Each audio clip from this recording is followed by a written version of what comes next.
Hello বন্ধুরা, আমি সাগর নীল। আশা করি আপনারা সকলেই জানেন পথিকৃৎ বসুর পরিচালনায় উইন্ডোজের ছবি দাবারু গতকালকে মুক্তি পেয়েছে। সব থেকে যেটা ইম্পর্টেন্ট কথা সেটা হচ্ছে অরিত্র ব্যানার্জি, অরিত্রস জ্ঞান, সে কিন্তু এই ছবির সঙ্গে যুক্ত রয়েছে ক্রিয়েটিভলি। সে স্ক্রিন প্লে রাইটার এই ছবির, এবং আমি ছবিটা গতকালকে দেখেছি। আমার ছবিটা যেরকম লেগেছে, আমার তো ছবিটা ভালো লেগেছে, আমি রিভিউ দিয়েছি। আপনারা অনেকেই আমার চ্যানেলের যারা নিয়মিত দর্শক, সেই রিভিউ অলরেডি আপনারা চেক আউট করেছেন। এই ভিডিওর যেটা বিষয়বস্তু খুবই সিম্পল। দাবারু ছবিটার 5টা টিকিট গিভঅ্যাওয়ে করা হবে আর্টিস্টিক 7 সেন্স, অর্থাৎ আমাদের চ্যানেলের পক্ষ থেকে। কারণ কি, অরিত্রদা আমাদের রিভিউ কমিউনিটির পার্ট। আমাদের মধ্যে থেকে কেউ একজন বাংলা ফিল্ম ইন্ডাস্ট্রিতে পদার্পণ করেছে, তার ডেবিউ হলো।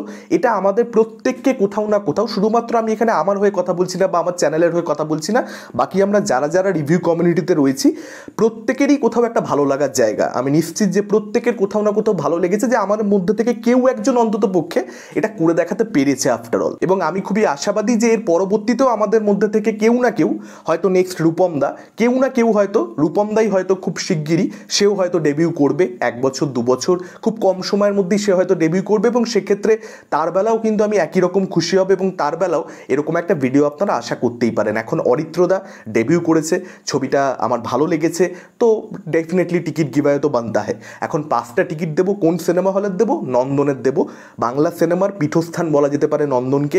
আমি খুবই দুঃখিত কোচবিহারের দর্শকের জন্য, মালদার দর্শকের জন্য, মেদিনীপুরের দর্শকের জন্য, দুর্গাপুর, মালদা, শিলিগুড়ি, আমি প্রচণ্ড দুঃখিত।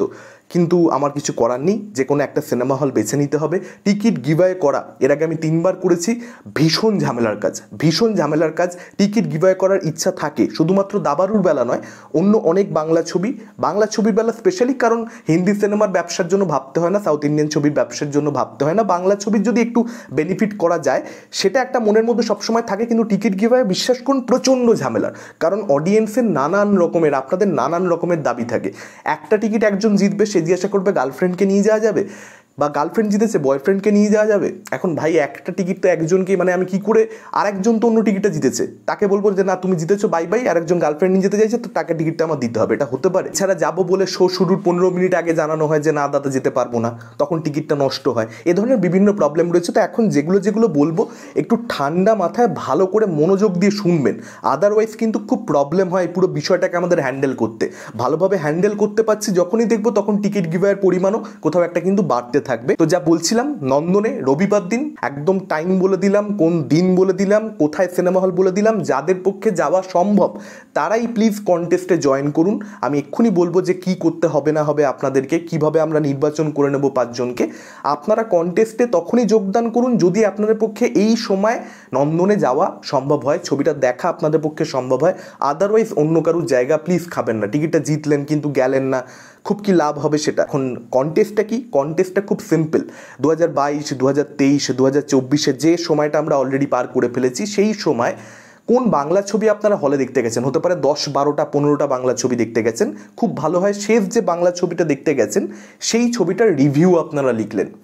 সেটা হতে পারে 2022 আপনি লাস্ট ছবি দেখেছেন, বা 2023 আপনি লাস্ট ছবি দেখেছেন, বা 2024 বিগত 4 মাসে আপনারা কোনো ছবি দেখেছেন। যে ছবিটা আপনারা শেষ দেখেছেন সেটা যে কোনো ছবি হতে পারে আপনার ভালো লেগেছে বা খারাপ লেগেছে। আমার যখন একটা ছবি খারাপ লাগে, আমি তো এটা করি না যে রিভিউ করলাম না, আমি তো রিভিউ করে তো আমি খারাপ সমালোচনা করি। তো সেই জিনিসটা আপনাদেরকেও করতে হবে। যদি খারাপ লেগে থাকে সেই শেষ ছবিটা, তাহলে খারাপ সমালোচনা করুন।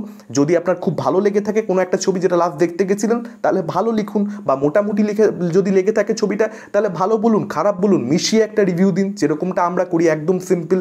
মাথায় রাখবেন, ওই সাগর নীল বলেছিল যে ওই ছবিটা ভালো লেগেছে, তাই চলো কমেন্ট বক্সে ওই ছবিটা আমার ভালো লেগেছে বলে 1 পাতা লিখে দিই, তাহলে বোধহয় সাগর নীল দিয়ে দেবে না। এরকম ব্যাপার কিন্তু একেবারেই হবে না। আমি যেটা অন্যান্য রিভিউয়ার, অন্যান্য ক্রিটিসিজম শোনবার সময় বা পড়বার সময়, বা রিভিউটা লেখা হলে সেটা দেখবার সময়, হোয়াট এভার, আমি যেটা খুঁজি সেটা হচ্ছে অনেস্টি। আমার সঙ্গে মতে মিলছে কিনা এটা কিন্তু আমি দেখতেই যাই না, সেটা দেখতে যাওয়ার কোনো অর্থ নেই। বিভিন্ন মানুষ বিভিন্ন রকম লাগবে তাদের ছবি, যেটা আমি খুঁজি সেটা হচ্ছে অনেস্টি আছে কিনা। আর অনেস্টিটা কি? আপনার নিজের জায়গায়, মানে আপনার যেরকম লেগেছে আপনি সেরকমই বলছেন কিনা।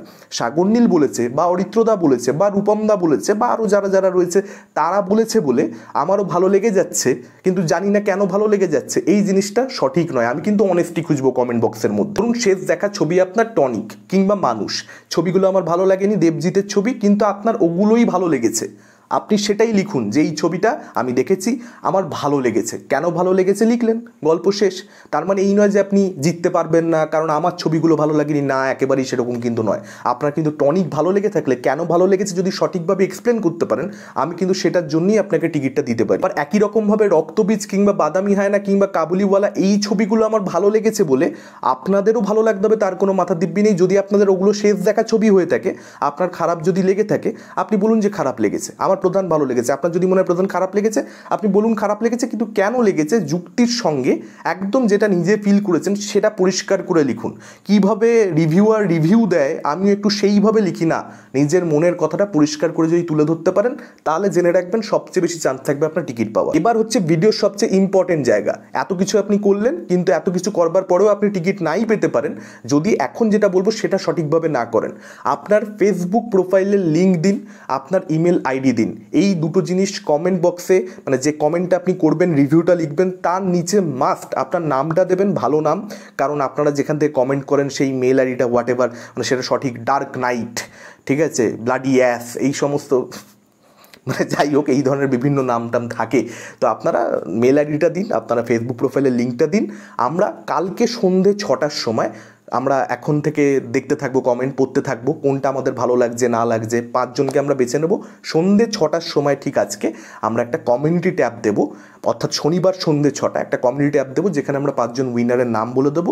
সেই 5 জনের সঙ্গে আমরা নিজেরাও যোগাযোগ করার চেষ্টা করব, যে কারণে ফেসবুক প্রোফাইলের লিঙ্ক এবং মেল আইডিটা নিচ্ছি। তার সঙ্গে সঙ্গে কমিউনিটি ট্যাবটা আপনারাও চেক করবেন যে কোন 5 জনের নাম এলো। যদি আপনার নাম থাকে আপনারাও যোগাযোগ করার চেষ্টা করুন। আমার ফেসবুক প্রোফাইলের লিঙ্ক, আমাদের পেজ আর্টিস্টিক 7 সেন্স, সেই পেজের লিঙ্ক ডেফিনেটলি কমেন্ট বক্সে আমরা মানে পিন করে রাখবো এবং ডেসক্রিপশানে দিয়ে রাখবো। তো সেখান থেকে আপনারা যোগাযোগ করবার চেষ্টা করুন। এই ব্যাপার স্যাপারগুলোকে কিন্তু সুন্দরভাবে হ্যান্ডেল করতে হবে। একটা জিনিস মাথায় রাখবেন, যদি কিছু নাও বোঝেন, এত কিছু যা যা যা বললাম, রিপ্লাইটা মানে কমেন্টটা করুন, রিভিউটা লিখুন। যদি আপনার রিভিউ ভালো হয় তারপর তো আপনাকে খোদকে নিকালেঙ্গে যে ভাই ভালো রিভিউ লিখেছে, ছবি সম্পর্কে বোঝে বা অনেস্টি আছে কমেন্টের মধ্যে, খোদকে নিকালেঙ্গে, ঠিক আছে। এটা একটু বার খেয়ে বললাম কিন্তু, মানে ফেসবুক প্রোফাইলে লিঙ্ক বা মেল আইডি দিতে হবে, নাহলে কোথা থেকে খোদকে নিকালেঙ্গে বলে তো দিলাম। যাই হোক, এটা ছিল ভিডিও। আপনারা যারা দাবারু ছবিটা অলরেডি দেখেছেন কীরকম লেগেছে আমাদের কমেন্ট করে জানাতে পারেন। আর কালকে রিভিউটা যদি না দেখে থাকেন দাবারুর, অবশ্যই দেখুন। এটা ছিল আজকের ভিডিও। Thank you, tata.